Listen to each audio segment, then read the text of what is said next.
जोहार नमस्कार। खबरें जो रहती हैं चर्चा में, खबरें जिस पर बातें होती रहती हैं, कुछ नवीनतम ताजा खास खबरों में से कुछ खबरों पर आइए नजर डालते हैं। जोहार दर्शकों, रामगढ़ में Bihar foundry casting limited factory का प्रदूषण, महिलाओं का संघर्ष और सरकार की उदासीनता की कहानी जानते हैं।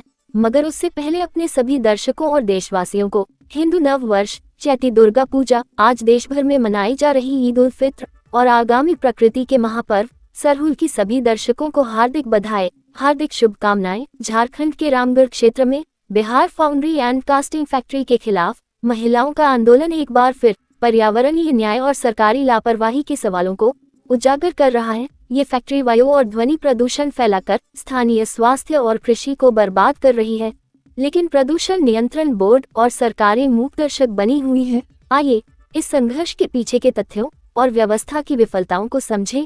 रामगढ़ झारखंड का एक औद्योगिक क्षेत्र जहां Bihar foundry casting limited factory का प्रदूषण आम जनता के लिए गंभीर समस्या बन चुका है। इस फैक्ट्री से निकलने वाले धुएं और जहरीले कचरे व ध्वनि के कारण स्थानीय पर्यावरण बुरी तरह प्रभावित हो रहा है। हवा में घुलते जहरीले तत्व न केवल सांस संबंधी बीमारियों को जन्म दे रहे हैं, बल्कि जल स्रोतों को भी विषैला बना रहे हैं। इस स्थिति से सबसे अधिक प्रभावित महिलाएं और बच्चे हो रहे हैं, जिनका स्वास्थ्य दिनों दिन गिरता जा रहा है। इससे शुरू हुआ महिलाओं का आंदोलन एवं न्याय की पुकार। इस बढ़ते प्रदूषण के खिलाफ अब महिलाओं ने मोर्चा संभाल लिया है। वे सड़कों पर उतरकर विरोध प्रदर्शन कर रही हैं और प्रशासन से इस समस्या का समाधान मांग रही हैं। महिलाओं का कहना है कि उन्होंने कई बार सरकार और प्रदूषण नियंत्रण बोर्ड को शिकायत दी, लेकिन कोई ठोस कार्रवाई नहीं हुई। उनका सवाल है कि जब सरकार बेटी बचाओ बेटी पढ़ाओ जैसी योजनाओं की बात करती है, तो फिर इन बेटियों के स्वास्थ्य की अनदेखी क्यों की जा रही है? क्यों है प्रदूषण नियंत्रण बोर्ड की निष्क्रियता? प्रदूषण नियंत्रण बोर्ड की भूमिका भी इस मामले में संदिग्ध लग रही है। बोर्ड के अधिकारियों की अनदेखी और निष्क्रियता के चलते Bihar foundry and casting limited factory मनमाने ढंग से पर्यावरण को नुकसान पहुंचा रही है। सवाल उठता है कि जब प्रदूषण नियंत्रण के लिए नियम और कानून बने हुए हैं, तो फिर इस फैक्ट्री को खुलेआम प्रदूषण फैलाने की छूट कैसे मिल रही है? क्या ये सरकारी विभाग की लापरवाही है या फिर इसमें कोई बड़ा आर्थिक लेन देन छिपा है? क्यों है राज्य और केंद्र सरकार की चुप्पी? राज्य सरकार और केंद्र सरकार की चुप्पी इस पूरे मामले में उनकी उदासीनता को दर्शाती है। झारखंड एक खनिज संपन्न राज्य है, लेकिन सरकारें उद्योगपतियों को फायदा पहुंचाने के चक्कर में जनता की अनदेखी कर रही हैं। चुनावी वादों में पर्यावरण संरक्षण और जनहित की बातें तो खूब होती हैं, लेकिन जब असल में कार्रवाई का समय आता है तो सरकारें मूकदर्शक बनी रहती हैं। सवाल है, क्या सरकारें केवल उद्योगपतियों के फायदे के लिए ही काम कर रही हैं? आगे की राह क्या है? अब स्थानीय महिलाओं का यह आंदोलन एक महत्वपूर्ण संदेश देता है कि अब जनता को अपने हक के लिए स्वयं लड़ना होगा। जरूरत है कि अधिक से अधिक लोग इस संघर्ष में शामिल हों और सरकार पर दबाव बनाएं। न्यायपालिका में जनहित याचिका दायर करना, सोशल मीडिया पर इस मुद्दे को उठाना और बड़े स्तर पर प्रदर्शन करना अब अनिवार्य हो गया है।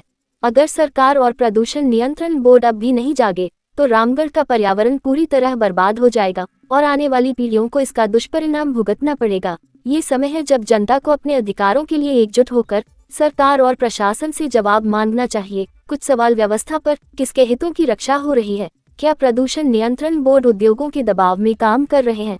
कर्मचारियों की कमी और भ्रष्टाचार क्या नियमों को लागू करने में बाधा है?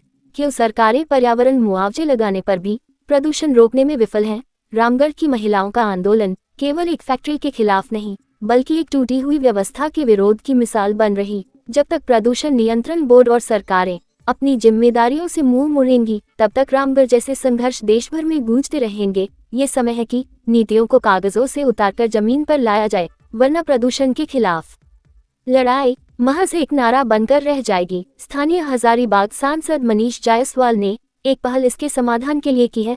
आगामी दिनों में और बैठक प्रस्तावित है। हमारी अपील है, स्थानीय जनप्रतिनिधि, स्थानीय प्रशासन और सरकार के प्रदूषण नियंत्रण संबंधी विभाग और प्रदूषण नियंत्रण बोर्ड इस समस्या का सकारात्मक समाधान निकाले, ताकि फैक्ट्री चलती भी रहे और उसके प्रदूषण पर नियंत्रण लगे, जिससे सबका साथ सबका विकास का सिलसिला चलता रहे। जय हिंद।